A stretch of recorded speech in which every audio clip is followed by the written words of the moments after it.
Main कारण हूँ Simulia PS case number 174/24 जोटा कि 21 तारीख में रजिस्ट्रेशन होता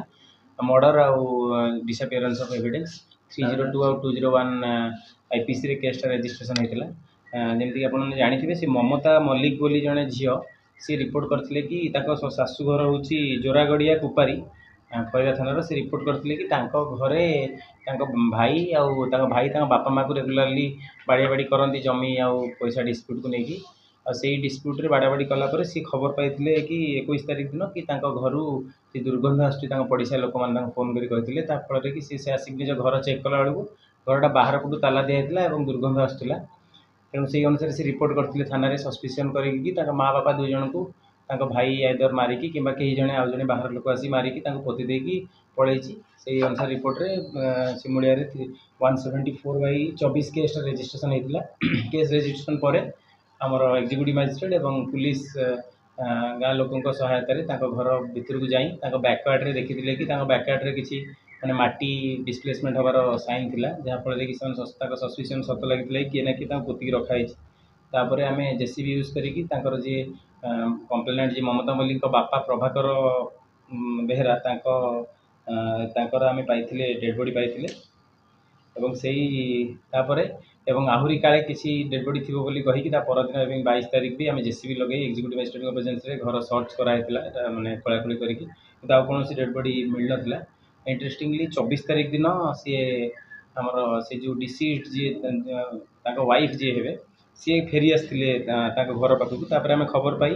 जो जा पचरा पचरी कलु सी डिसीज वाइफ ना था चंपा बेहरा पचरा पचरी कलापर एंटायर इनसीडेंट जना पड़ा कि कहवा मुताबक एग्जामिनेशन अनुसार कि पुओ स्वामी को दुई जन को बाड़ाबाड़ी करते 16 तारीख राति तापर से बाड़ाबाड़ी करने समय स्वामी डेथ होता परदिन राति से खोलाखोली करके पोती थे आउे 2-3 दिन से गाँ छाड़ी 2-3 दिन पर से गाँ छाड़ी पड़े काले गंध फंध हम और जा 2-3 दिन पुणी 2-3 दिन आम रेलवे स्टेशन में रही सी पुओ कड़े पड़े आम जो आक्यूज आइडेंटिटी जानलापर आम 2-3टा टीम या से 3टा टीम गोटे टीम आम कहवा मुताबक बालेश्वर और भद्रक रेलवे स्टेशन और अन्य जगह बसस्टाण फसस्टाण चेक करने सर्च आक्यूज सर्च जारी होता सहित साइबर टीम गोटे टीम होता साइबर और टेक्निकल हेल्प रे जो गाड़ी नहीं किसी जाइए तार बाइक तार किसी डिटेल और मोबाइल किसी डिटेल अनुसार एवं गोटे टीम ओडिशा बाहर को जाइए सक्सेसफुली केस हबार 20 दिन पर आक्यूज को आम धरवे सफल हो सी पुलिस आगे तार दोष स्वीकार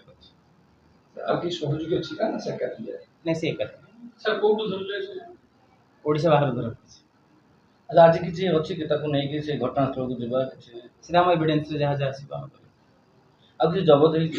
बर्तमान पर्यंत कि जबत है एविडेंस अनुसार हत्यार कारण कौन हत्यार कारण हूँ कि ये पिलाटा तार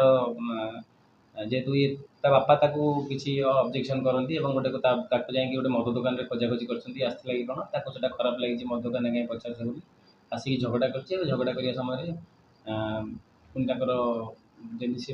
रेगुलारली झगड़ा करे बापा सहित से टाइप झगड़ा कला बेले गोटे बाड़ी बाड़ी बहुत बाड़ी बाड़ी समय जमी विवाद ए पर्यटन सेमती मैंने एविडेंस पाइनु कि जमी विवाद किसी अच्छी माइला गोटे से जो ढिंकिया जो कहती से ढिंकिया बाड़ी ठेंगार गोड़ को भांगी प्लस बाड़ाबाड़ी कला बेले मुंड माड़ होता है।